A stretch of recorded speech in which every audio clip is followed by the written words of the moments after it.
I'm dwfearn, and this is my take on music recording. I started this podcast in March 2020 during the COVID lockdown.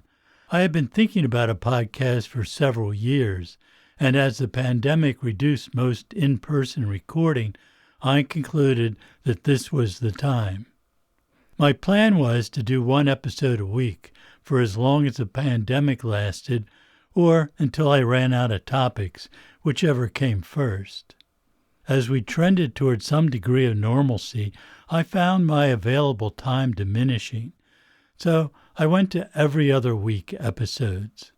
Even that proved challenging as I got busier, not only with recording, but also with new product development. But I intend to continue until I run out of things to say. If you have any suggestions for topics, let me know. Here's a story of a recent recording project.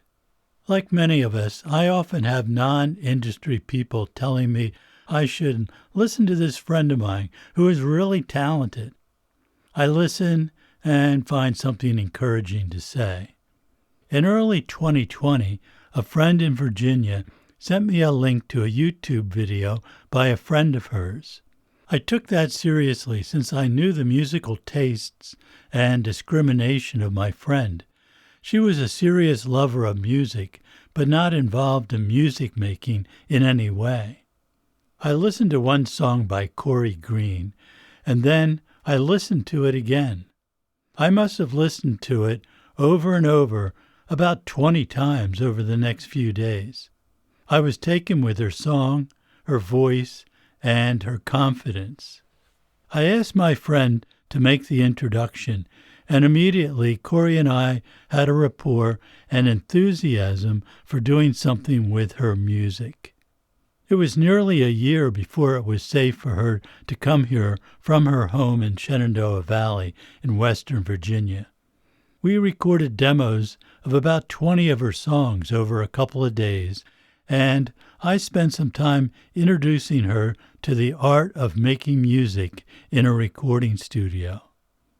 Corrie learns really quickly and grasps the concepts immediately. We decided to seriously record some of her songs and see what we could do. But who do we get to play on the session? Her music is difficult to categorize, but it is definitely influenced by the Appalachian style where she grew up. I always loved that music, but never before had a chance to record it. But as we talked about it, and I listened to more of her songs, I realized that her music went far beyond that genre. Still, we needed players that understood her style. I had to come up with the right players for the session. I called a few friends that I thought would know the right people. One of them, Adam Monaco, is local. I've recorded him in the past, playing mandolin, and heard him performing live and at virtual concerts. He is a talented songwriter and has a great voice, in a bluegrass style.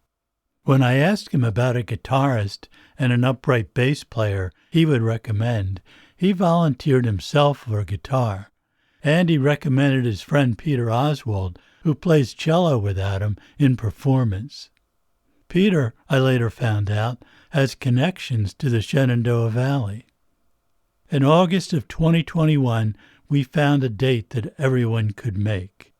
That session had acoustic guitar, cello, mostly played like an upright bass, but sometimes bowed, Corrie singing and playing banjo, and Kate, who is Adam's wife, doing harmony vocal parts.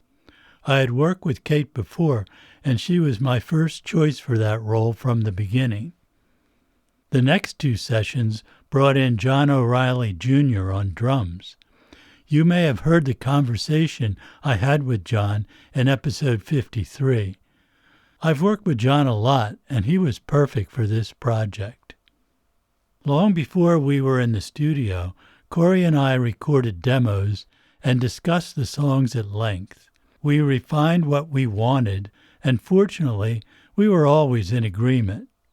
For each session, we picked 2 songs that we wanted to get the basic tracks done, plus a third to have ready if there was time. One great thing about working with good players is that recording these tracks goes fast. In all 3 sessions, we were able to get 3 excellent basic tracks done, and some overdubs while we had the players there. Also, I thought the instrumentation should be acoustic and sparse and tasteful, with the emphasis on the lyrics. I knew I wanted to record this in DSD. The pristine acoustic nature of the music could best be captured in DSD. But, of course, DSD comes with lots of limitations, as discussed in episode 52. Once the basic tracks and a finished vocal were recorded, the session was converted to 24-bit 96 kHz sample rate PCM for any overdubs and for mixing. I wanted to use ribbon mics for everything, and, except for acoustic guitar, those choices were just right. Adam has an old custom Gibson guitar that sounds beautiful, but it was too boomy with a ribbon mic, and not even extreme EQ rolling off the bottom was giving me the sound I wanted. So, for the guitar, I used a pair of Flea C12s set in Bloomline stereo. That's 2 bidirectional mics at right angles to each other. That's always been my favorite stereo technique, as described in episode 56. And the C12s did just what I wanted for the guitar.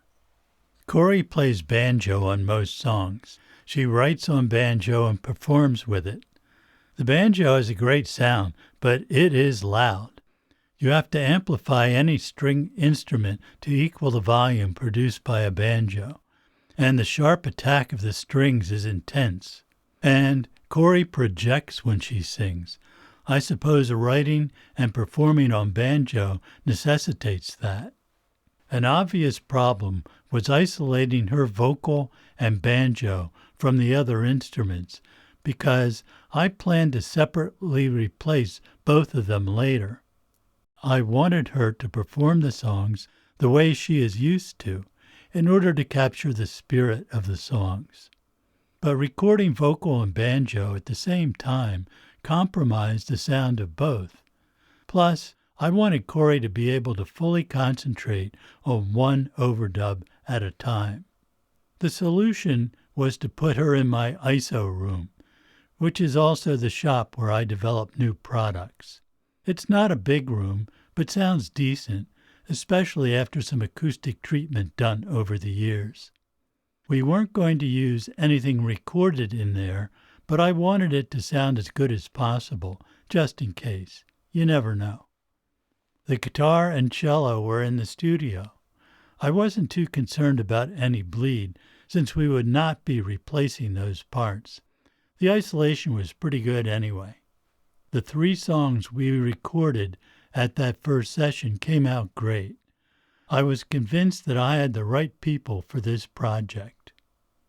When we got to the next sessions with drums, I was concerned about how we were going to make it work. In previous sessions with John, about half were with him in the shop and half in the studio.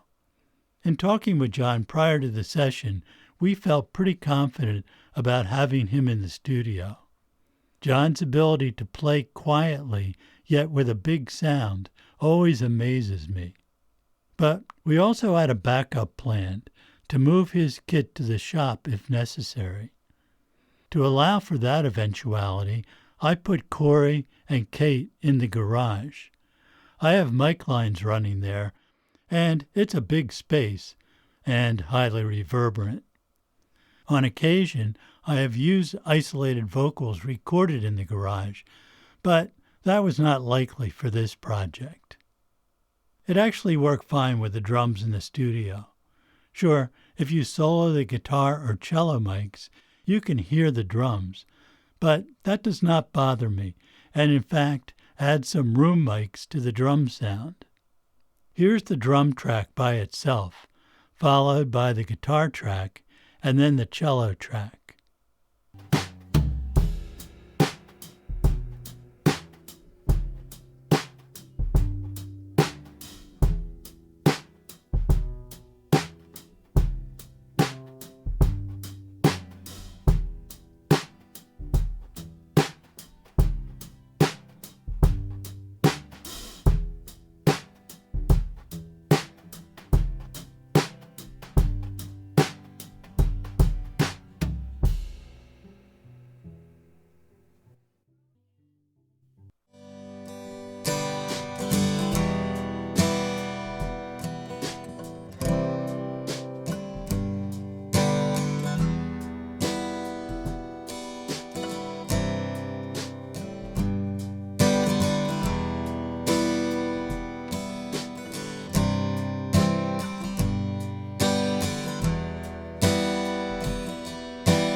Although Kate's harmony vocal part would be recorded later, we thought it was good to have her at the session, singing with Corrie.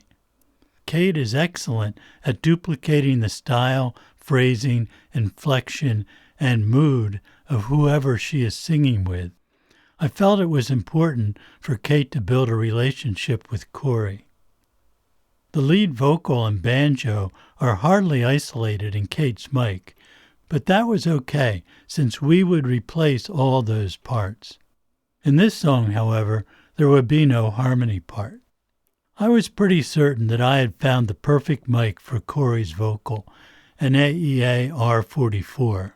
During our demo sessions, I tried a few others, including a Flea 48, Flea 49, and a Horch RM2J. They all sounded good, but the 44 was exceptional. Corrie heard the difference right away, and we never considered anything but the 44 after that experiment. For her banjo, I tried a Coles 4038, a Beyerdynamic M160, and a Sennheiser MKH 8050, but what sounded best was a Royer R121. The 121 also gave the best isolation from her vocal. For Kate's harmony part, I tried another R44, but the isolation was practically non-existent, even with the nulls from the ribbon mic aimed at Corrie and her banjo. The room is just too small to expect much isolation. I ended up using an AEA KU4, which is a cardioid ribbon mic, and that sounded very much like the 44, but with better isolation. I wanted Corrie and Kate close so they could watch each other and get the phrasing right. I tried another R44 on the cello and never needed to experiment. It was just the sound I wanted. It was pretty close, less than a foot from the instrument, and the 44 has a ton of proximity effect. That added some heft to the cello sound. Even so, it needed some bass roll-off. So, for both the cello and Corrie's vocal mic, I used dwfearn VT4 equalizers with 4 dB cut at 40 Hz. I also gave the cello a slight boost at 5K. I used a similar roll-off on the stereo guitar track from a VT5. That was the only EQ I used on any of the tracks. For John's drums, I have always used an AEA R88 stereo ribbon mic as the sole pickup. I put it about 5 feet out in front of the drum kit, with the center of the mic about even in height with the snare drum. Usually I move the R88 up or down as needed to get the proper balance with the kick drum, but this time I set it up and it sounded great from the start, so it never moved. All the mics went through dwfearn VT2 or VT24 mic preamps, and then directly to Merging Technologies Happy converters, unless they went through a VT4 on the way. On Corrie's vocal, I also had a VT7 compressor after the EQ, with about 3 dB of gain reduction on peaks. This was recorded with Merging's Pyramid software. The audio was monitored through PMC 226 speakers, fed through a monitor controller I built for myself many years ago. Tube, of course. In fact, the entire recording chain is vacuum tube, except for the solid-state analog input stages of the converters. There was a lot of prep ahead of the session. Corrie and I decided on the songs, the tempos, and the instrumentation. She wrote out chord sheets for all the songs. Well in advance of the session, everyone received the chord sheets in the demos. I discussed the plan for the session with the players ahead of time and answered any questions. Plus, I asked them for any suggestions they had. I explained the studio setup and the challenges and why I planned to isolate things the way I did. My terrific second engineer, Ian Alexander, arrived around 9:30 that morning, and we set up mics and headphones in general locations to be properly placed once everybody was in position. Ian has been on just about every major session I have done since the mid-1980s. He is very good at mic placement. He is also a talented singer, which helps him in dealing with vocalists. Ian has a way of making everyone at the session feel relaxed, sometimes with his corny jokes, and other times with the easy way he relates to musicians, making them comfortable and helping them to do their best. I also had Ian run the session a lot of the time after everything was sounding right, which allowed me to concentrate on listening. The first thing we did was to get everybody in the studio for a rundown. Everyone sat in a circle. They seemed to like sitting on the floor for the most part, with the music spread out in front of them. I made sure everyone had a pencil to mark their sheets. And then Corrie just sang the song and played banjo. As everyone started to feel their parts forming, they joined in. They obviously already had ideas from listening to the demos. This was the recording the players received to introduce them to the song.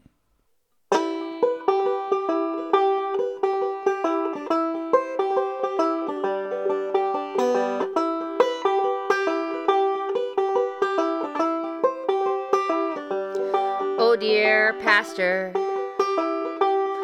I am filled with sin, kind you cannot erase with your scornful grin.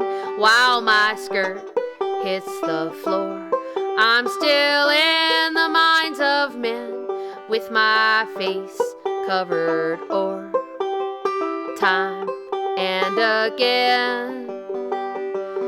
Dear youth leader, won't you lead me home, the home that you named in the Bible with its streets of gold?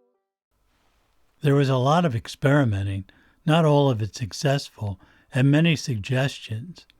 Everyone had their own talents to bring, and the song slowly evolved as everything came together. During this process, I sat with them, encouraging things that I thought added to the song and suggesting things that might work better. But my job as producer at this stage was pretty minimal. When I get great players in the room, I just let them work it out with some gentle nudges. I also worked with John to get the sound I had in mind for the drums. This was mostly just fine-tuning, since John understood what the song needed right away. This run-through process built enthusiasm for the song. When things sound great, it's easy to be excited. By the time we had the song in a form that everyone was happy with, we moved to our locations. From experience, I knew where most of the levels should be set on the preamps, and as Ian moved mics into their final position, we were immediately ready to record. I always record the first run-through, even though there may be mistakes or new ideas. Sometimes we even modify the structure of the song at this stage. It's not likely that recording will be used for anything, but it is helpful to get everyone into the control room for a listen. Listening to the playback has a dual purpose. If it is sounding good, and it did, everyone is invigorated. Plus, it allows them to hear their parts in context, which often leads to minor adjustments in what they play. By the way, the headphone feed was identical to what I was monitoring, even though I can modify it if necessary. It was mono and the same for everyone. I did have a separate mix available if anyone needed it, but that was not necessary. Players could adjust their own headphone volume, but even that was mostly set for them ahead of time and left alone. Experienced players are not picky about their headphones, in my experience, especially if you give them a good mix to begin with. It wasn't necessary on this project, but sometimes I hear that a player is having trouble with time. I know this is usually a headphone mix problem, and I will make an adjustment. It is amazing how that can pull a track together and no one is aware of it. They just start playing better. This song, Angel's Teeth, is somewhat different from the rest of the songs we recorded, but it has become my favorite, and Corrie's too. I think most of the players on the session consider it their favorite as well. We did 4 takes, by which time everyone was comfortable with their parts. It was this take that became the final version. After a playback to make sure we didn't miss anything that would be a problem, we moved on to the next song. After the session, I made a quick mix to send to everyone. I don't like to edit together multiple takes, but it would have been easy to do since the tempo was solid throughout. I never use a click track. John's playing is always consistent, and he checks tempo with a metronome before every take. After I listened to the first mix, the intro bothered me, but the dynamics of the song were great. I liked the contrast between the loud and soft sections. Here's an early reference mix. Okay, here you go. 1, 2, 1, 2, 3, 4.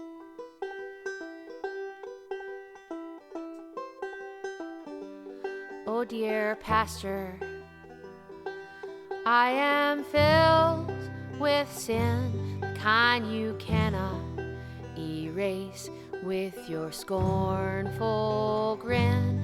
While my skirt hits the floor, I'm still in the minds of men, with my face covered o'er, time and again. Dear youth leader, won't you lead me home, the home that you name in the Bible, with its streets of gold, a home with the gates of pearls and the Babylon's wreaths, the home where all these women have angels' teeth. I am God's righteous anger, broken underneath. I am the angel's teeth. I am the angel's teeth. So you better fall down on your knees. I am the angel's teeth. I am the angel's teeth. I am the angel's teeth.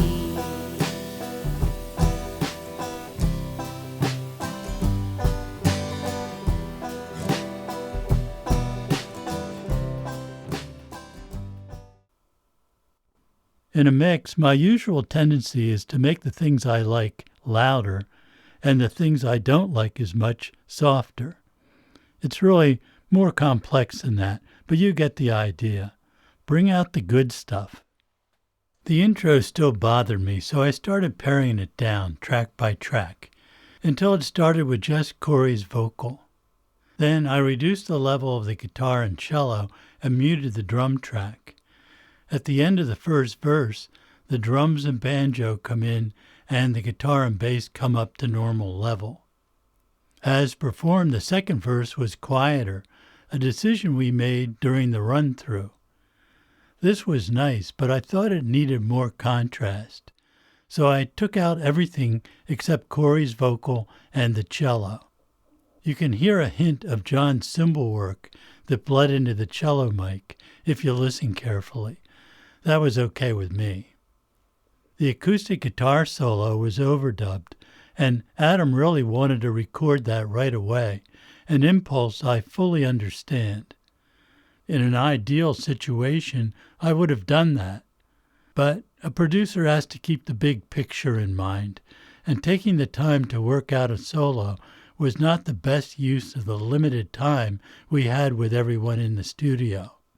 I made the painful decision to move on to the next song. There was time at the end of the session for Adam to record his solo, but he was not happy with it. Corrie and I think it's great, but we plan to give Adam another shot at it the next time he is in.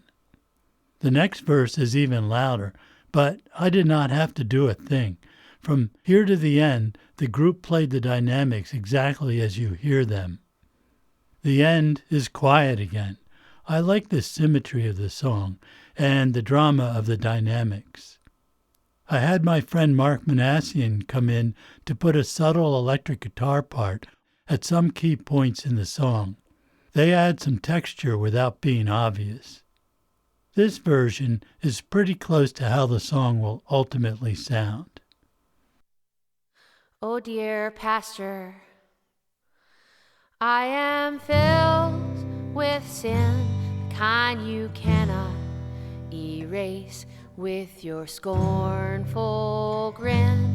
While my skirt hits the floor, I'm still in the minds of men with my face covered o'er. Time and again, dear youth leader, won't you lead me home, the home that you name in the Bible with its streets of gold, a home with the gates of pearls and the Babylon's wreath, the home where all these women have angels' teeth.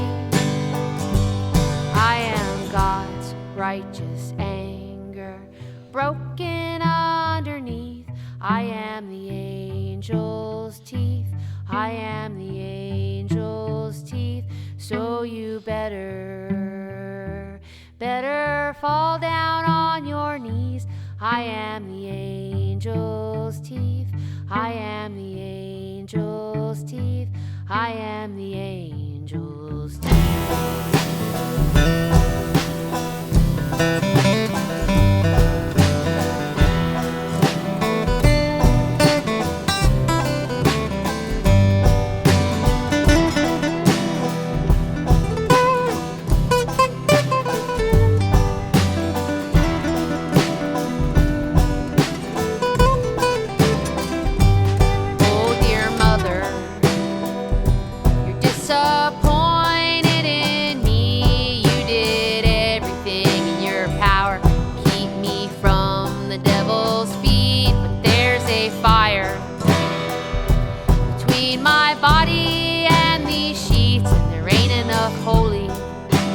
Water to wash me clean, Mary Magdalene, with your virgin dream. I don't envy you or your purity.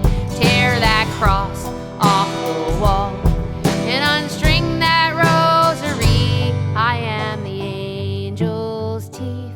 I am the angel's teeth. I am the angel's teeth.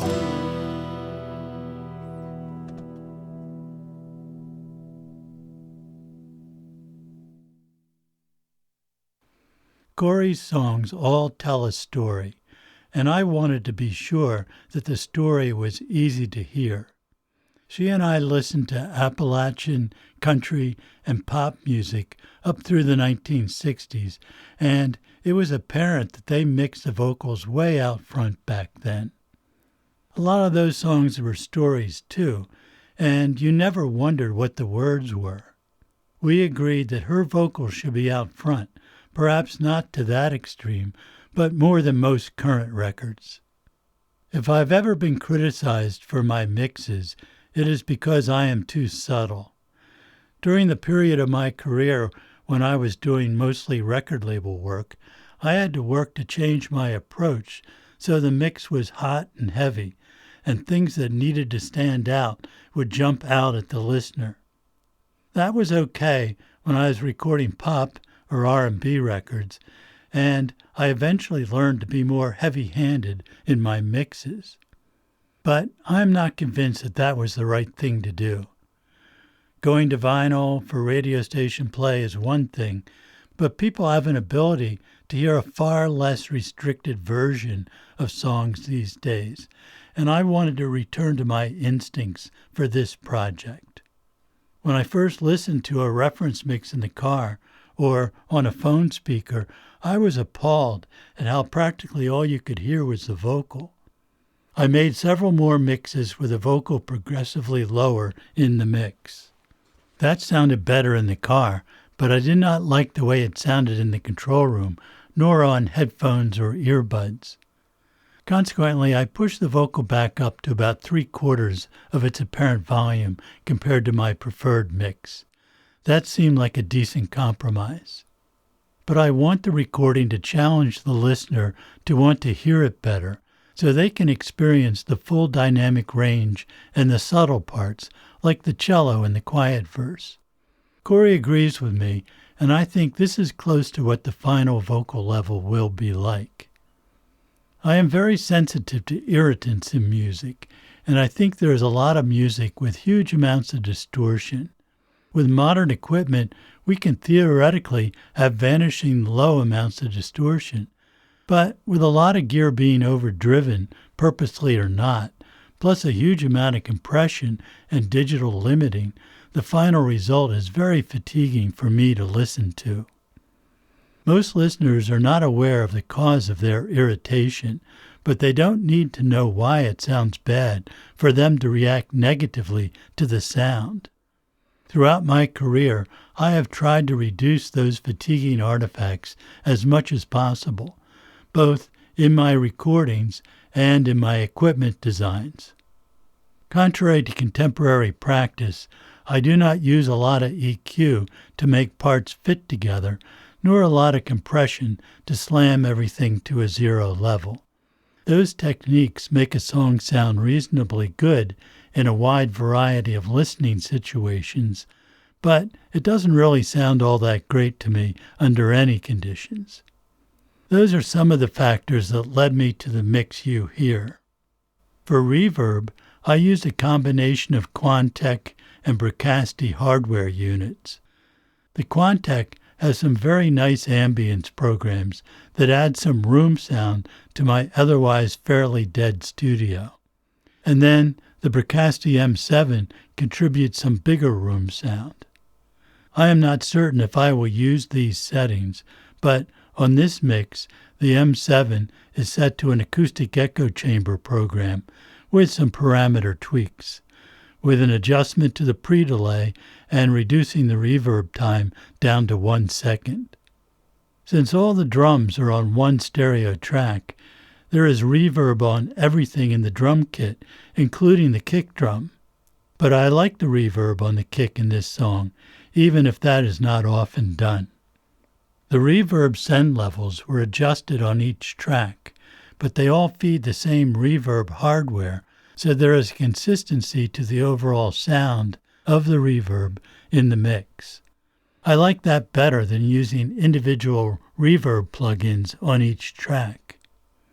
I do not use any compression on any tracks in this mix, except for the vocal, which I did while cutting the final vocal. I did not add any EQ beyond what I used to record the tracks. The only other EQ is on the mix bus, with a 2 dB roll-off at 30 Hz and a 2 dB boost at 10K from a VT5 equalizer.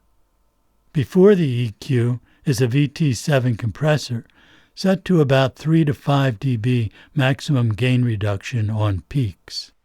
I also used a Flux Elixir plugin at the end of the mix bus chain. It is set so that it does nothing most of the time, but catches those occasional peaks that would otherwise reduce the overall level. That's the only plugin used, by the way. I aim for a -16 loudness units full-scale final loudness, which required almost no change in any of the processing. I think a lot of well-recorded music, particularly acoustic music like this, naturally sounds best at that loudness level. In fact, I've noted that most acoustic music is naturally around -16 without any processing. This is not as loud as most pop records these days, which could be as much as 8 dB louder. But I don't worry about that. If people like the song, they can turn it up. Streaming services and radio play will even it out compared to whatever is played before and after. I think it sounds better with minimal processing. although it might not translate as well in all listening environments. I am counting on Corrie's fans to appreciate the openness and dynamics of this mix. What would I do differently if I had this recording to do over again? Not a whole lot.